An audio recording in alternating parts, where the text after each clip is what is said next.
শুভ সকাল বন্ধুরা, আশা করি সবাই খুব ভালো আছো, সুস্থ আছো, সুন্দর আছো।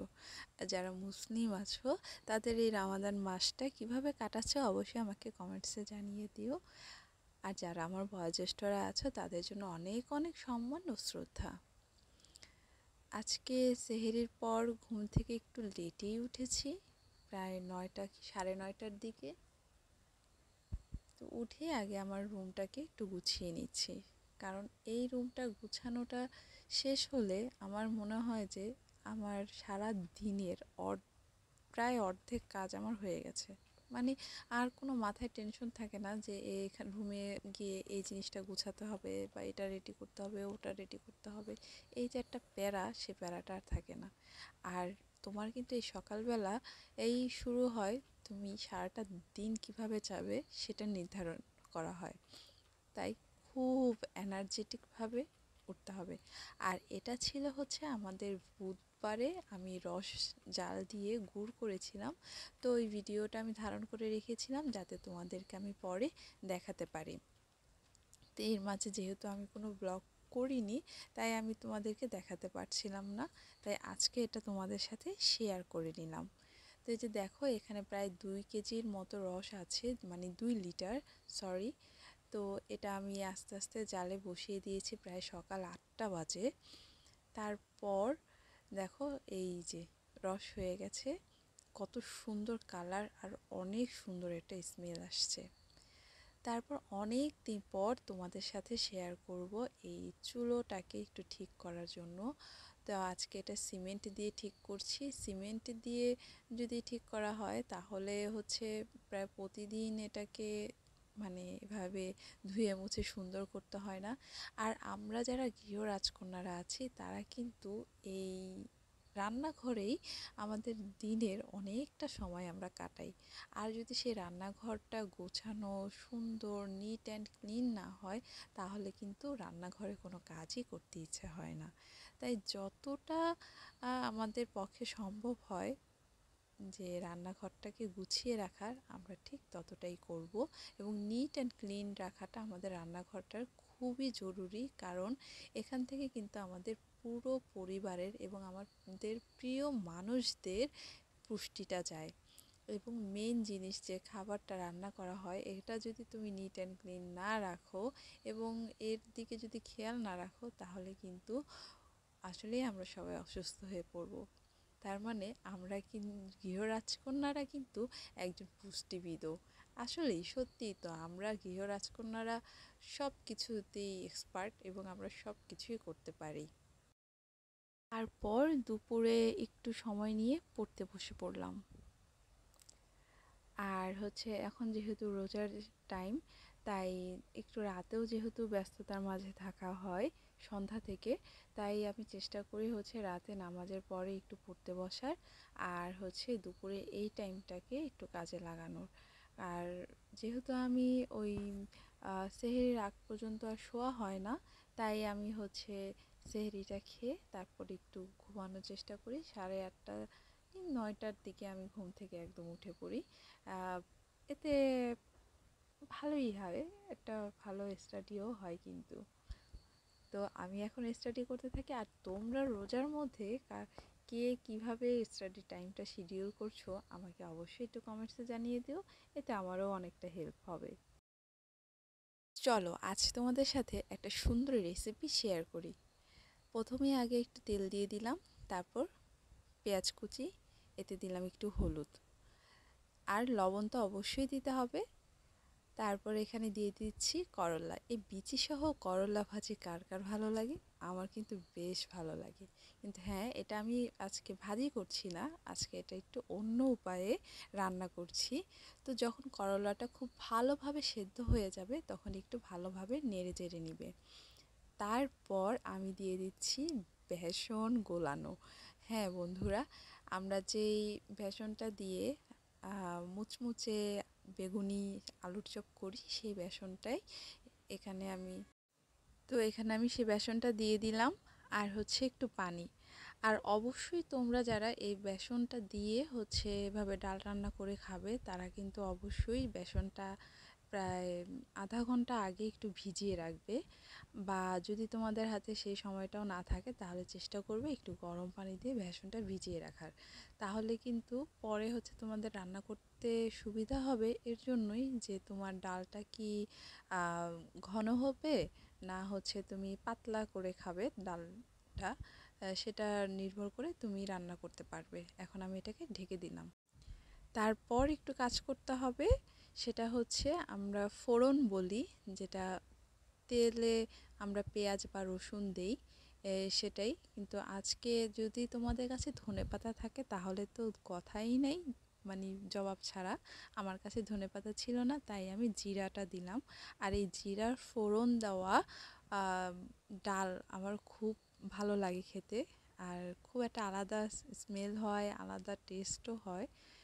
তাই হচ্ছে আজকে আমি জিরাটাই ফোড়ন দিলাম। আর তোমরা চাইলে কিন্তু যে কোনো কিছু দিতে পারো, কালো জিরা দিতে পারো, শুকনো মরিচের ফোড়ন দিতে পারো, ধনেপাতা দিতে পারো, যা ইচ্ছা।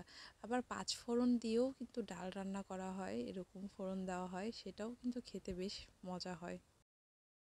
যখন দেখবে জিরাগুলো একটু লাল লাল হয়ে এসেছে তখনই কিন্তু এই ডালটা একটু একটু করে ঢেলে দিতে হবে। আর দেখতে পাচ্ছ গরম তেলে গিয়ে ডালটা কেমন টকবক করছে আসলে। আর এই ডালটা ঢেলে দেওয়ার পরে যে একটা স্মেল আসছে সেটা কিন্তু দুর্দান্ত। তারপর একবার যখন উপচিয়ে পড়বে বা বলক আসবে তখনই এটা নামিয়ে ফেললেই বাস হয়ে গেল সুন্দর একটা রেসিপি। আবার এটা কিন্তু খুব স্বাস্থ্যসম্মত। তারপর আমি ওইদিকে হচ্ছে আরেকটা তরকারি বসিয়ে দিয়ে আমি এদিকে চলে আসলাম সব রুমগুলো ক্লিন করার। যেহেতু অন্য সবাই হচ্ছে রুমে যার যার মতো রেস্ট নিচ্ছে, তাই আমি আমার রুমটাই ক্লিন করাটা তোমাদেরকে দেখিয়ে দিচ্ছি। আর যেহেতু সবাই ক্যামেরার সামনে আসতেও চায় না, তাই আমি কাউকে জোরও করি না। যার যার প্রাইভেসি তার তার কাছে, যে যেটা পছন্দ করে না সেটাকে আমি কখনোই জোর করি না। এবং তোমরা যারা আছো আসলে যে যেটা পছন্দ করে না, অনেকে আছে ছবি তুলতে পছন্দ করে না, ভিডিওর সামনে আসতে পছন্দ করে না, তাদেরকে না কখনো জোর করবে না। এতে তারা রেগে যায় বা তাদের একটা ভাবমূর্তিটাও নষ্ট হয়ে যায়।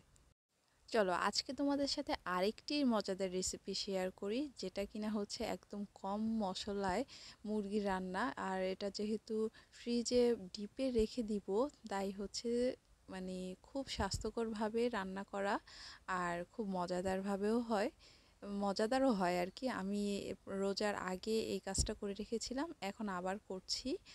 আর ভেবো না শুধু আমি মুরগি খাচ্ছি আর কাউকে দিচ্ছি না, সেটা কিন্তু নয়, আমি সবার জন্যই করেছি। আর এটা যেহেতু ফ্রিজে স্টোর করে রাখবো তাই এটা আলাদা করে রেখেছি। তো এখানে আমি দিয়ে দিলাম একটা জয়িত্রী, আর 3টে এলাচ, আর হচ্ছে 3টে দারুচিনি ছোট ছোট করা, আর দিয়ে দিলাম পেঁয়াজ। যখন এই পেঁয়াজের সাথে হচ্ছে একটু ভাজা হবে, পেঁয়াজটা একটু নরম হয়ে আসবে।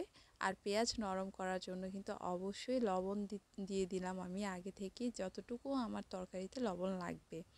এতে পেঁয়াজটা খুব দ্রুত নরম হয়ে যায় এবং খুব দ্রুতই রান্নাটা অনেকটাই সময় কমে আসে। আচ্ছা, তারপর আমি দিয়ে দিলাম এখানে কাঁচামরিচ আর জিরে বাটা আর পর্যাপ্ত পরিমাণে আদা রসুন বাটা। আমি এটা পুরোটাই কাঁচামরিচের মুরগির রান্না হবে, মুরগিটা রান্না করব। দেখো এখানে আমি দিয়ে দিলাম হলুদ গুঁড়ো, আর কিন্তু আমি এখানে কোনো শুকনো মরিচের গুঁড়ো অ্যাডই করিনি, যেহেতু আমি শুকনো মরিচের গুঁড়োটা খাবো না। আর দিয়ে দিলাম একটু বেশ কতখানি করে একটা টমেটো। আর টমেটোটা দেওয়ার কারণ হচ্ছে কালারটাও আসবে আর টেস্টটাও হ্যাভি হবে তাই। আর এতে কিন্তু কোনো শুকনো মরিচই আমি অ্যাড করিনি, যেহেতু এবার রোজায় আমি কোনো শুকনো মরিচ দেওয়া কোনো রেসিপি খাচ্ছি না, আর কোনো হচ্ছে ভাজা পোড়া তো একদম কাছে যাচ্ছি না। তাই যতটা পারছি সংযত রাখার মাস যেহেতু, তাই নিজেকে সংযত রাখাটাই ভালো।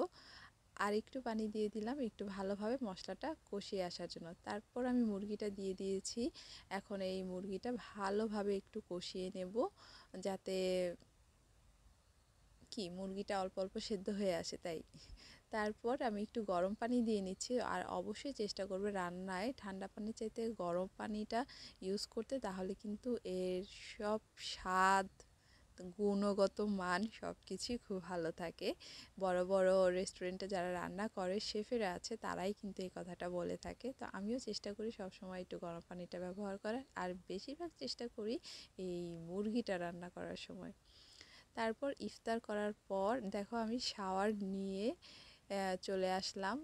আর মুরগিটা রান্না অবশ্যই শেষ হয়ে গেছে এবং তোমাদেরকে লাস্ট লুকটা আমি অবশ্যই দেখাবো। দেখো পাগলি মানুষের মতো লাগছে। আর ইফতারের পর এই যে রাতের বেলা শাওয়ারটা নিতে কী যে ফ্রেশ লাগে নেওয়ার পরে, আর খুব ফ্রেশ হয়ে হচ্ছে যে কোনো কাজ করা যায়। আর যেহেতু ইফতারের সময় একটা দুপুর থেকে একদম সন্ধ্যা পর্যন্ত একটা লং টাইম হচ্ছে তোমার রান্নাঘরে থাকতে হয়, তারপরে যদি এরকম একটা শাওয়ার নেওয়া যায় তাহলে বিন্দাস। তারপর দেখো আমি শাওয়ার নিয়ে একটু নিজেকে গুছিয়ে নিচ্ছি। আর আজকের ব্লগটি বন্ধুরা এই পর্যন্তই। যদি ভালো লেগে থাকে অবশ্যই একটা লাইক, আর একটু বেশি ভালো লেগে থাকলে একটু কমেন্টস করে জানিয়ে দিও তোমাদের কেমন লেগেছে। আর তোমাদের কমেন্টসের আশায় কিন্তু আমি অনেকটা লং টাইম ও ধীর আগ্রহে বসে থাকি। তো বন্ধুরা আজকের ব্লগটি এ পর্যন্তই। সবাই ভালো থাকো, সুস্থ থাকো, আর সুন্দর থাকো, আর হাসি খুশি থাকো। আর হ্যাঁ, কফি ছাড়া তো আমার হবেই না, তাই আজকে এই মিনি প্যাকটা নিয়ে নিলাম খাওয়ার জন্য। তো তোমরা রেস্ট টাইমে কি করো? আমার রেস্ট টাইম বলতেই হচ্ছে 1 কাপ কফি, না হয় গ্রিন টি। এছাড়া আমার রেস্ট টাইম এনজয় করা ইম্পসিবল। অথবা র চাও হতে পারে। আর তোমরা রেস্ট টাইমে কী করো, কিভাবে কাটাও, সেটা আমাকে একটু দয়া করে কমেন্টস করে জানিয়ে দিও। আমি কিন্তু সেটার জন্য খুব অধীর আগ্রহে বসে থাকবো। ভালো থাকো, সুস্থ থাকো। আরও একবার বিদায় তো নিয়ে নিলাম, কিন্তু তোমাদেরকে তো বলেছিলাম যে মুরগিটা রান্না করার পর কালার টেস্ট কেমন হয়েছে অবশ্যই দেখাবো। তো চলো, এটা আমাদের গদু মশাই। এই যে দেখো, দেখো দুর্দান্ত, হয়তো বা একটু অন্ধকার দেখাচ্ছে কিন্তু কালারটা দুর্দান্ত এসেছে। আর একদম শুকনো শুকনো করে রেখেছি।